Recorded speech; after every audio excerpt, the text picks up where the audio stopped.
say over to him, I don't mean it in a loser kind of a way. You don't owe anything to anybody when making a film. It's your first film and all that. But I did owe that film to him in the sense, it was put together by him and Madhav and all that. So when post and everything was done, he said, I like Gautam Vasudev Menon, but I think it should be just Gautam. Like another director of mine who I've worked with, and he's just got one name going for it, and that's when people get popular and all that. I said, no, so this is my name, and I wanted to be that. He said, no, trust me, listen to me only on this. The other scene I asked you to edit, you didn't listen to me on this. Keep it as Gautam. So I thought about it for a long time, 5-6 days and all that, honestly, and then I said, okay, fine, so that's what you want, I'll do it. And then I stuck to that for some time because the next producer said you were Gautam, and I signed you on because you're Gautam, not because you're. People wonder who this is now, and not even jokes aside, seriously. So at some point when I made Varanamayanam, which was actually a story from my own life and my father, and I was hugely inspired after he passed away and all that, I thought it's time to put my name out, the way it was given to me when I was born, and how it's in school and how it was in college and all that. Yeah. Right. So it became part not of that. Not because I'm a flag bearer of men. No, Namam and all of that stuff, not at all. Okay. But you are aware of your privilege, right? The fact that you are aware of the fact that you are, that's the kind of people that that's the kind of story you're telling, which makes it almost as if the other kind of stories and the other kind of people are not either of interest to you or shall I rephrase that, are maybe not people that you know enough to be able to make a film on them. So basically, I'm coming back to the question of when you talked about caste and when you talked about the fact that those are things that you find divide people, whereas the people who are making those movies are saying that they are putting them out for people to actually understand what goes on into their lives. So my question to you is, because you said you have so many things that come from your life and you're only still making movies of that, do you believe that becomes a rate limiting factor, or stories, yes? No, I don't think so. I'm also collaborating. Venjatan is a story by Jaymohan, so I'm still writing something with him together. So I collaborate. There are other stories. Bengaluru was not entirely from. I'm not a police officer, and just the Jyotika track in that film was something that I'd seen in my own life, or in somebody I know really well, in that sense. So I bring a lot of that into it. So the screenplay really works for me when I identify with those characters, and it's nice and challenging also to recreate, to film that. It's an emotional journey in my head. So right. It's almost like I'm whipping myself, but in a good way, what I'm saying. So right. I like that. So, okay. Yeah. So let me come back to you as an actor. When you said reluctant actor, but I looked for something that it's called Kutti Story, where I saw your segment, and when all of you are sitting around a table and you're having this conversation, and the camera keeps coming back to you because it's a film that obviously you made. So when you are acting and directing, how do you divide that? I mean, how do you sort of look at yourself as a third person? Because you're also behind the camera. Your cinematographer is, but you're also directing. So how do you You should balance? ask my team. I struggle actually. No, I'm not giving you an easy pass on that. Please tell us a little more. No, also reluctant also because the first thing I did was in Pavakadegal, the Netflix anthology. I had somebody else on board, but last minute, very good actor also, and a good friend. But last minute he couldn't. We were shooting in Madurai. So Simran was, actually the protagonist of the story. And I asked her, I said, there's an issue and we might have to push, or I just do it myself. She said, do it now, just do it, she said. So I stepped in, and my whole team had a lot of fun because there were moments when I had to cry, and then in one scene, in one shot, very unexpectedly she did this, and I blushed, so to me. You still blush? Nice blushes, okay. So it was fun, but it was very challenging in that sense. The team loved it, to make fun of me and all that. And then slowly, and obviously when the bigger directors started calling and the money is so good, I said yes to a few things. Like when Vetrimaran called, I didn't want to say no. When he called, there was no discussion of money also. I just thought it'd be nice to be on his sets and, there's a door opening, yes. But also to figure out another mind and how it works. And we do talk every day, and we are, I want to work with him. And when Anwar Rashid called me for trans, again, money was not discussed initially. I finished, and then only the package came home. So I just want to be on their sets. Amal Mira, cinematography, Fahad Fazil. I want to get into that zone just to figure out.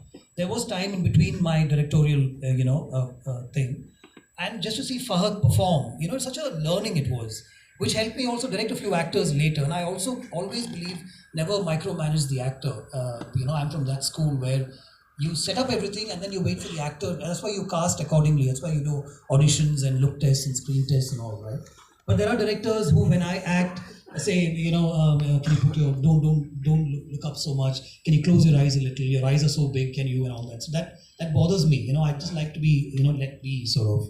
So it's a huge learning. Every day is a learning. Right. But off late, honestly, I've been saying to a whole lot of films, as far as acting is concerned, because I'm writing and I'm looking to direct something. I'm also desperately trying to release my film, which has been stuck for a bit. There are issues around it, which we've sorted out now mostly. That's the Vikram film. That's the Vikram film called Dhanashatra. But if, let's say, and I'm not pitching here right now, but if, let's say, a Mani sir calls me to act, I'd definitely go.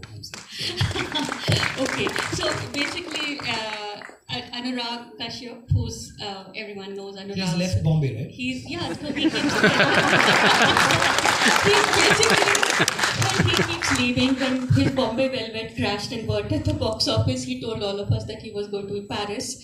And now that, he says, no one gives me any work, so I might as well act, because I have to get this done, I have to get my daughter married, I have to get this. I'm moving to Kochi. So the reason why I brought him up is because, he's also director and he's busy acting now. So it's almost like, it's like a parallel career, because Anurag can be really, he can be really eye-catching when he does a few things.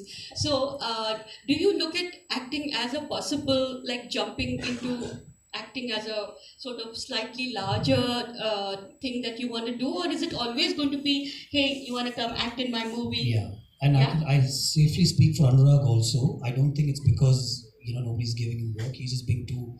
He's being facetious. Anurag is like that. I don't right? want to sound pretentious. He's a brilliant writer. I myself have met him on various ideas, and he's the one who gave me this idea to make a film with which I eventually made with Sharat Kumar and Jyotika in Tamil. And I've taken the script of Kaka Kaka to ask him to write dialogue. I have huge respect for him, and I see we creative people. We have our own quirks and whims, and I think it's just a sort of a side step, and a door opening.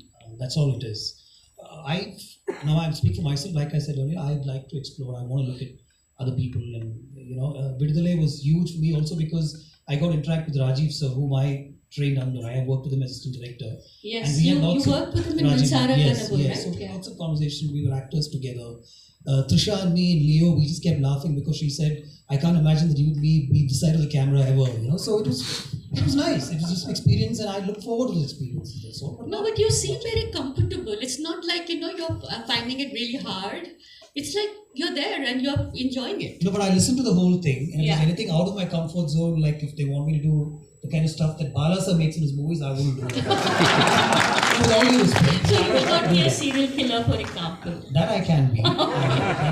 But probably a very urban sort of a serial killer.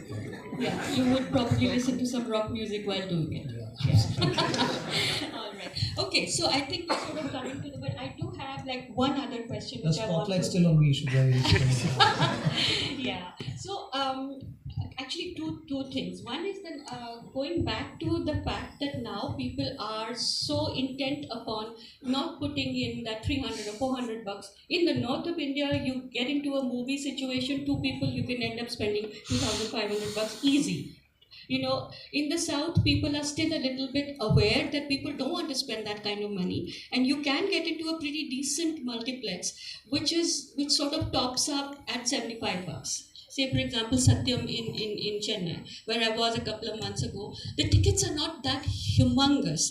You think that exhibitors and producers and sort of distributors, the value chain needs to come together to understand these kinds of these are all pain points, right? Actor salaries, which are massive, ticket prices, which are huge. Between the two of these things, I think everything is getting squeezed. Do you think conversations need to happen urgently on this to actually course correct? But we also want nice theaters, right? Nice theaters like this, nice seats. The experience of watching a film in the theater. So I think that's really okay. And I know, certain big films, like when we were in college and we used to go watch films in theaters, we just buy, if the tickets were not available, we'd buy it at exorbitant numbers because we just wanted to be in the film. We just wanted to watch that film. And then we'd come back and in the evening also we pick up tickets for the bigger prices only. So I don't think that's an issue. Actors and producers paying actors so much to be in their films, that can be controlled because that's the producer's prerogative. That's his call. He didn't work with that actor.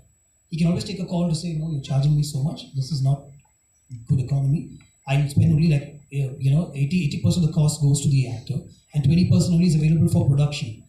I think I said this, right? The lead actors paid so much, and when you ask for an assistant to accompany you, they say no, that's not allowed, and we can't pay him so much that Yeah. So there's no balance there. Right. That's a call that the producer can take. But I think we'll leave the theaters as such.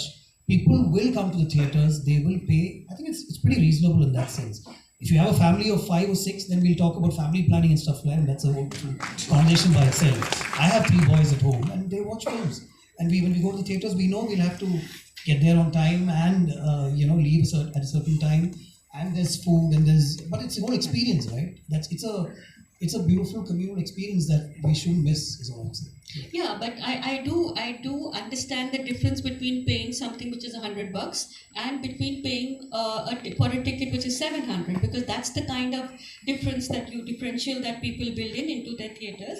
And yes, it is an upkeep thing which the exhibitors always talk about. It's also the fact that out of each ticket that the government takes and huge e-tax. Entertainment tax has been a bugbear for so many years in the entertainment industry, and that's also something that really needs to be sort of put a lens on, which I completely agree. But I think ticket pricing, in my opinion, is something that most people can take a call on. The other is the entourage. The stars it's the one thing that you pay their star, and then there is this huge entourage that comes with them. At least in Bollywood, you pay your makeup, your guys, your spot boys, everybody is on a daily, right? And everything the producer has to take care of, which is what I think skews the balance between loading the film upfront with so much, where you have to recoup like 3 times more to be able to break even. So I think part of those conversations which may not be pertaining to... I think some are necessary. I've also worked with some of these actors who have this whole entourage. It is necessary. There needs to be a hair. There has to be a makeup person, and depending on the kind of story also, right? You need to do that. Even to make somebody look simple and normal, you need to dumb down the makeup. You need somebody to do that, right? So all that's necessary.